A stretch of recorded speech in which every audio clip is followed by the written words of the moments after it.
విశాఖలోని చీమలపల్లిలో ఉద్రిక్తత వాతావరణం నెలకొంది. చీమలపల్లి సర్వే నెంబర్ 24లో సుమారు 10 ఎకరాల ప్రభుత్వ భూమిలో అక్రమంగా నిర్మించిన 300 గుడిసెలను రెవెన్యూ అధికారులు తొలగింపు చర్యలు చేపట్టారు. దీంతో రెవెన్యూ అధికారులను మహిళలు అడ్డుకున్నారు. రంగంలోకి దిగిన పోలీసులు మహిళలను అరెస్ట్ చేసి పోలీస్ స్టేషన్ కు తరలించారు. ఇక్కడ పేద సాధ లేదండి, ఇల్లు వాదులు లేనోళ్ళు లేదు, కష్టపడుతున్నాం సార్. రాత్రి పగల పావులు పుట్టినా ఏగు పుట్టినా పురుగు పుట్టినా ఉన్నా సరే ఇలా మేము పావులు ఆడుతున్నాం సార్.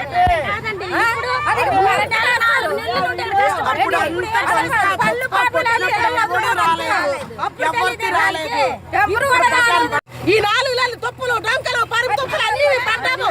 పిల్ల జల్లతోటి ఇక్కడ మేము ఉన్నాము. ఆ రాత్రులు పడుకున్నప్పుడు ఇంక పడుకోలేక ముందలు చేస్తారా? మనుషులు చంపడానికి వచ్చారా ఈ ప్రభుత్వము? మనుషులు చంపడానికి వచ్చింది ఈ ప్రభుత్వము?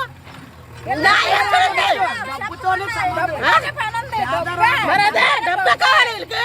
ఎక్కడ అమ్మిడిపోయారు వీళ్ళు? ఈ జనాలు ఎక్కడ అమ్మిడిపోయారు? పేదవాళ్ళకి ఇల్లు వద్దా? ఇల్లు ఉంటే మాకు ఇల్లు ఇవ్వకండి.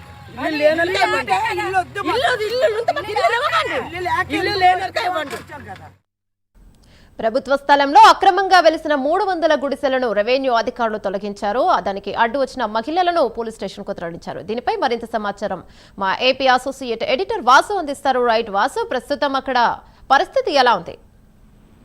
ఏమన్నా వాళ్ళందరూ కూడా అరెస్ట్ చేసి తీసుకెళ్లడం జరిగింది. పెందుర్తి నియోజకవర్గంలో ఇటీవల కాలంలో భూములు విలువ పెరగడంతో ఆక్రమణలో పెరిగిపోయి ప్రభుత్వ భూములను ఎవరి మట్టుకు ఆక్రమించుకుని ఇల్లు నిర్మించుకునే పరిస్థితి కనిపిస్తుంది. అందులో భాగంగా ఆ సర్వే నెంబర్ 24లో చీమలపల్లిలో దాదాపు 300 మంది గుడిసెలు వేసుకుని ఆక్రమించుకుంటున్నారు. కొన్ని రోజులు కూడా వాళ్ళందరూ కూడా తొలగించమని చెప్పినా సరే పట్టించుకోకపోవడంతో వాళ్ళ తెల్లవారుజామున 5 గంటలకు దాదాపు 150 మంది పోలీస్ ఫోర్స్ తో రెవెన్యూ అధికారులు వెళ్లి ఆ ఇళ్లను కూడా ప్రొక్లైన్తో తొలగించడం జరిగింది. దీంతో ఉద్రిక్త వాతావరణం నెలకొంది.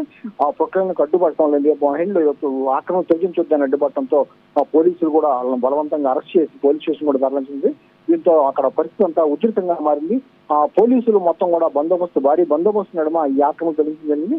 కోట్లాది రూపాయలు విలువ చేసే భూముల్ని మొత్తం కూడా చాలా మంది ఆక్రమించుకుని ముందు గుడిసెలు వేసుకోవడం, తర్వాత ఇల్లు కట్టుకోవడం, తర్వాత కరెంటు బిల్ తెచ్చుకోవడం, ఇలా ఈ విధంగా ఆక్రమించుకోవడం పరిపాటిగా మారిపోయింది విశాఖ జిల్లాలో చాలా ప్రాంతాల్లో కూడా. ఈ నేపథ్యంలో ఇవాళైతే ఉదయం జరిగినటువంటి సంఘటనతో పోలీసులు కూడా అప్రమత్తమయ్యారు. మొత్తం వాళ్ళందరూ కూడా తరలించి పెందుర్తి పోలీస్ స్టేషన్ తరలించారు. ఎంఆర్ఓ కూడా అక్కడ దగ్గరుండి మొత్తం కూడా ఆక్రమణ తొలగించడం జరిగింది. ప్రభుత్వ భూములు ఎవరు ఆక్రమించినా సరే సహించేది లేదని కూడా ఎంఆర్ఓ కూడా హెచ్చరించడం జరిగింది.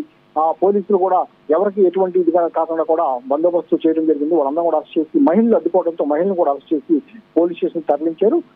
మొత్తం పూర్తి స్థాయిలో మొత్తం కూడా ఇల్లు తొలగించడం జరిగింది. వాళ్ళకి ప్రత్యామ్నాయం చూపించాలని వాళ్ళు కూడా డిమాండ్ చేసే పరిస్థితి కనిపిస్తుంది. మరి ప్రజాప్రతినిధులు అయితే లేకపోతే అధికారులు అయితే మరి వాడికి ఏం చేస్తారో వేచి చూడాలి. ప్రస్తుతం అయితే పరిస్థితి అదుపుంది.